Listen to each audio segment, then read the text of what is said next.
So on the one hand, I need to address the massive elephant in the room, Coppa. Everybody's talking about it. I need to talk about it as well. We all knew that this was coming. On the other hand, 3,000 subscribers. Don't think that I missed that, you know. Trust me, I didn't.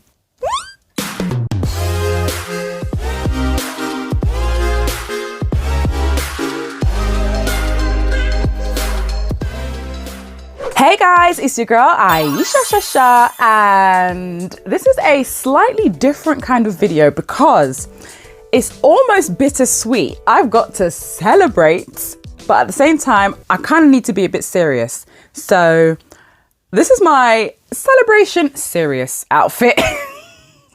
Look, I've buttoned my shirt all the way up to the top. That's about as serious as I can get. So basically, in a nutshell, We'll start with the serious stuff first. We'll get it out the way.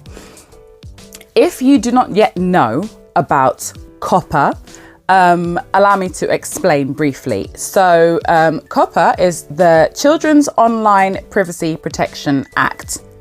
I think I've got that right. And this is a law that was passed in 1998. And basically it was set out to protect children's privacy online. Basically exactly what it says on the tin. So therefore, websites cannot collect children's data and, you know, be like using it for advertising purposes or, you know, distributing names, addresses, that sort of thing, you know, normal stuff that you just shouldn't be doing. However, YouTube kind of put their foot in it, as far as I can gather, and we're kind of like broadcasting about the fact that loads of children watch a lot of YouTube content, even though you're supposed to be over 13 in order to have a YouTube account. But obviously loads of children watch YouTube because there are loads of videos on YouTube that are geared towards children. And basically the FTC, the Federal Trade Commission, the bigwigs in America, caught wind of this and they were like, you're not allowed to do that. You need to pay up. So $170 million got paid up to the FTC because of the wrongdoing of YouTube collecting data from minors. Now, obviously, we don't know anything about this, okay? As far as we're concerned, we're uploading content to YouTube so that our friends can see it, so that our subscribers can see it, so that people who might want to subscribe can see it, okay? We're uploading content for you. We ain't got nothing to do with collecting anybody's data. We don't have access to any of that, okay? As far as we're concerned, everybody who is using YouTube is of the appropriate age, and everyone who is viewing YouTube has the appropriate permission to do so, as far as we're concerned, as content creators. Now, the FTC basically said, well, really and truly, content creators are owners of their own websites in a way because they use YouTube. Therefore, they are also now liable for collecting any data from children. So YouTube have put out a tool for us to use, and we have to now select whether our videos are made for kids or not made for kids. Now, you would think that this is very clear cut, wouldn't you? Not quite. So basically, when we were reading like the rules of this, they are incredibly vague. And there is a lot of room for grey areas and muddiness and all sorts. And a lot of people got very, very scared. A lot of content creators got very, very scared and started deleting all of their stuff because they play with Lego. Or I say play with, because they build with Lego. I'm talking like grown-ass adults who are building massive Lego cities, which are, in my opinion, beyond the capabilities of a 4-year-old, but they're, you know, taking down their channels. People who do toy unboxings, you know, people who do arts and crafts. Yes, that includes me. You know, people are getting scared and some have been taking down their whole channels or deleting their videos because the big fear-mongering number that was floating around was that should the FTC find out that you are actually putting out child-directed content and not labeling it as such, you'll be fined $42,530 per violation. That's just simply ridiculous, because let's just be honest, okay? You can't fine somebody that amount of money if they don't have that amount of money to give. What they actually said was that they can be fined up to that. So they're talking about big, massive corporations who are really breaking the law. So rather than get really like panicky about it, I decided to hang back and cry a little bit. I did cry, I'm not gonna lie. I did cry because of what I was gonna be losing should anything happen to this channel. Because like the stakes are high, right? If you mark your content as for kids, you lose, Jesus Christ, you lose all your comments on your videos. Like they're just gone, disappeared, completely gone. You lose, like if your whole channel is marked as for kids, you lose your community tab.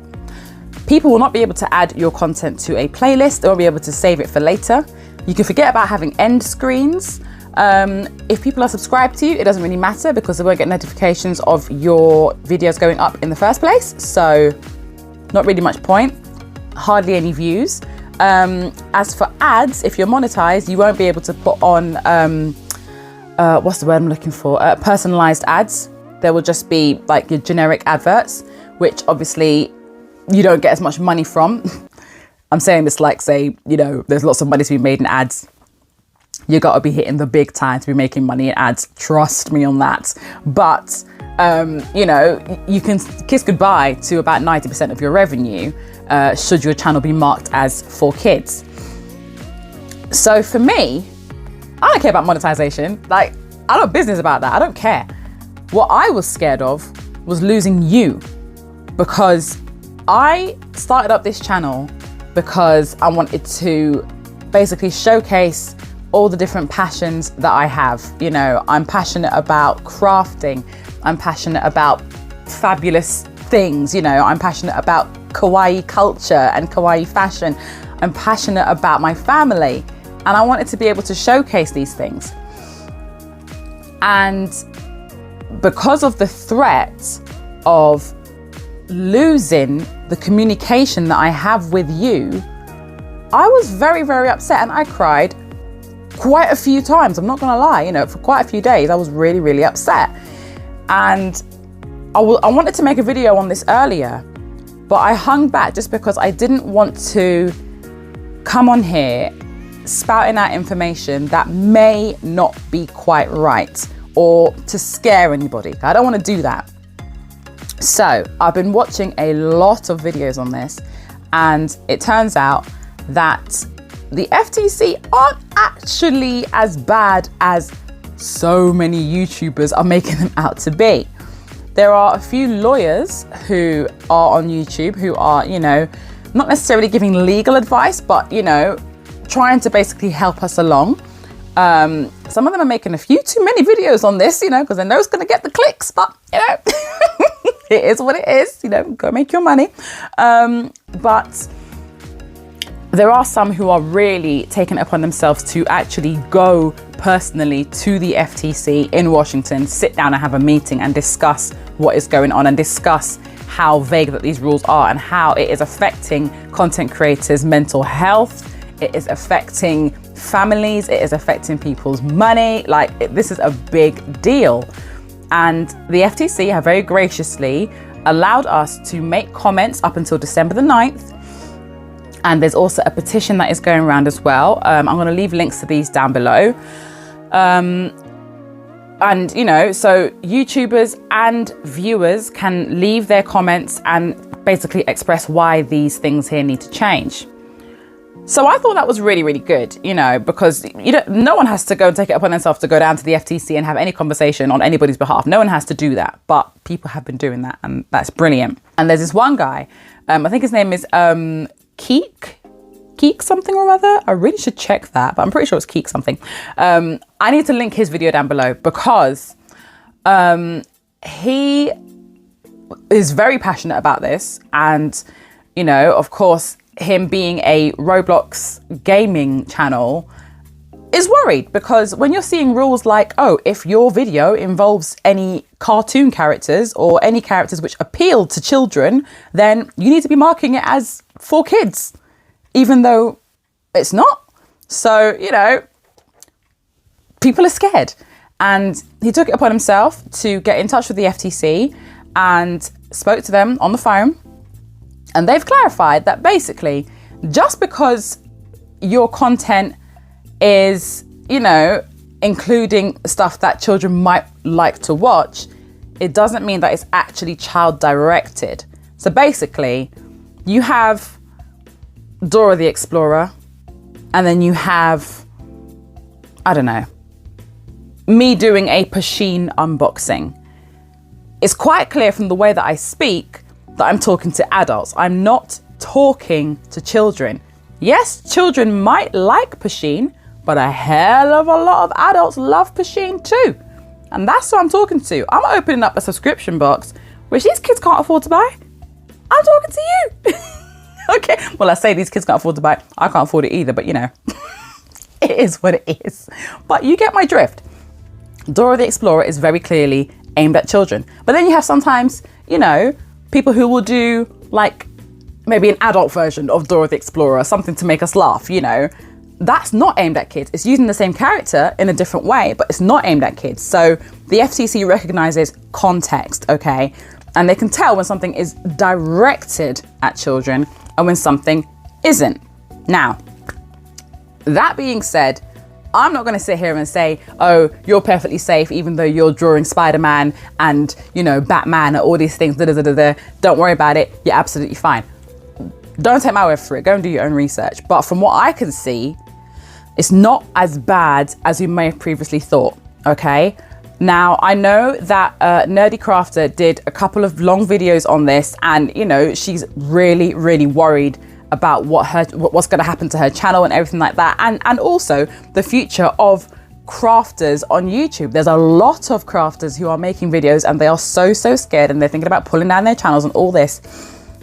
And I just kind of want to encourage you to just hold out just a little bit longer, because like so many things are subject to change.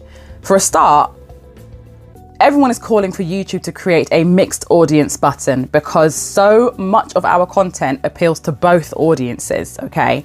And even though some of the stuff that I make isn't directed at children, you know, they may like it, they may not. Do you know what I mean? Like it's a mixed bunch.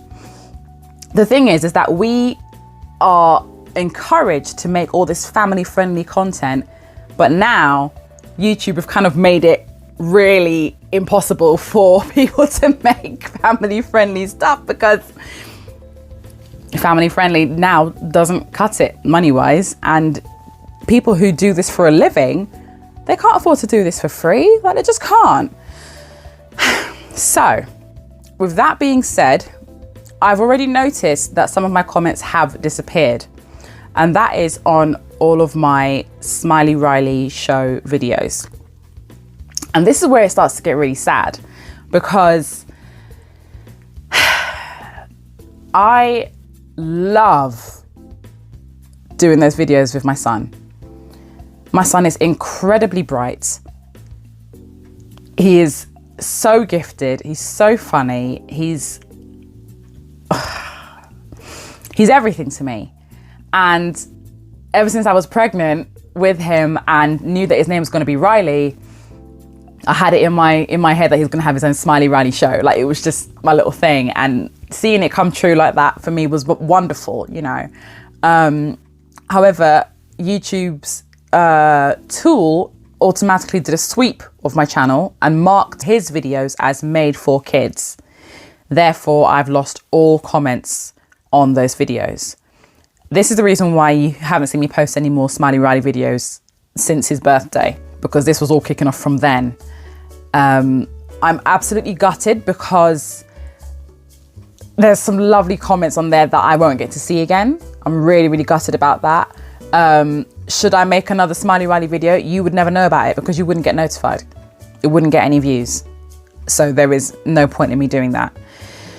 So it's meant that I basically kind of need to steer away from that. So it means that I won't really be doing any more Smiley Riley stuff, which is really upsetting. But in this day and age, you just have to pivot, don't you? You know, you just have to, like, if you get given these new rules, you're like, okay, how can I work with these rules? So good news is, I don't think that this is as bad as everyone's making it out to be. I don't think we're all going to be getting fined 42 grand, because that will take years for them to fine everybody on YouTube. I don't think they're going to be coming for teeny tiny little mini creators like me. That being said, I'm going to make sure that all of my Riley videos definitely are marked as made for kids, just to be on the safe side. I think there might be a couple that they may have missed. So I'm going to go back and I'm going to go and change those. But as far as my other content is concerned, I don't think it is made for kids. You know, the stuff that I'm doing, the crafts that I'm doing, I don't think that they are made for children. And I'm certainly not directing my stuff at children when I'm talking. So, you know, I'm gonna just mark it as what I think it is. And if there are any further developments where I need to change that, then I will cross that bridge when I come to it. But to me, the most important thing is you. The most important thing is community. And that's what I've built up here. And we are now 3,000 plus strong. Yes! The Shasha squad has grown massively. So basically, we have grown 2,300 and something since May this year. And this happened in November that I hit the 3,000 mark. That's crazy to me. That is absolutely crazy to me. And all I can say is a massive, massive thank you to all of you who share my videos, who like and comment and subscribe, just so that you can see more of what I do. I absolutely love creating content for you. I love doing arts and crafts. I love doing all the kawaii stuff, all the fashion stuff. I love, you know, sharing my love of pushing with you, you know. I love making lookbooks. I love doing it all. And the fact that I can engage with you, because you all know that I answer all of you, right? I love engaging with you all. Some of you, I know you quite personally now, you know, and it makes me feel so, so special that you want to be a part of my world. So, you know, thank you so, so much. And, yeah, I didn't want to start taking down my videos and disabling comments and all the rest of it, because I didn't want to lose you. And to me, you are very, very, very important. A lot of YouTubers are very lonely. A lot of us are very lonely. And we connect with people through the comments. And if that gets taken away, that's a big problem. That is a big, big problem. And that's something that I just can't let happen. So we gonna fight. Down below are links to the petition. Please go ahead and sign it to basically just change these rules or clarify these rules or just make these things better so that we don't lose everything on this platform. There is also a comment section where you can submit your thoughts directly to the FTC. This is where your word counts, because this is the only thing that the FTC are really going to be paying attention to. So the petition is there to obviously bump up numbers and make them see, okay, a gazillion people want this, let's sort it out. But in terms of making an actual change and making sure that your voice is actually heard, there is a comment section for that. So I will link that below as well. Thank you so, so much for supporting me through absolutely everything. There have been some changes on this channel. Some of you may have noticed that I no longer could keep up with doing the Drag Race and Strictly Come Dancing videos, and that was really hard for me to change up because I'm not somebody who gives up on anything. But I got really ill a few weeks ago, and I found myself playing catch up, and it was really taking a toll on my health. And I was just like, do you know what? Something has to go, and I don't want it to be me. So I had to drop doing the show reviews. But also, as sad as that was for me to do, and slightly embarrassing, because as I said, I don't give up on things. I like to see things all the way through. So I was quite embarrassed by it. But you've all been really, really sweet about it. I also have decided to really niche down on this channel and just stick to doing like my crafts and my kawaii content, because like data wise, that is what the majority of you are here for. Thank you so much for understanding. Thank you so much for supporting. And yeah, go and make your voice be heard. You have until December the 9th to do so. So please go and make your voice be heard. And oh yeah, by the way, you can find me on Instagram now. So yeah, feel free to drop me a message if you'd like. It is Ayesha 777, because somebody else had Ayesha and I wasn't impressed, but you know, it is what it is. But yeah, go ahead and find me on there, and yeah, shoot me a little message or just drop me a little comment to say hey. I would love to hear from you. That being said, it's time for me to go to bed. So take care, my darlings, and I will see you all soon. Mwah. Bye.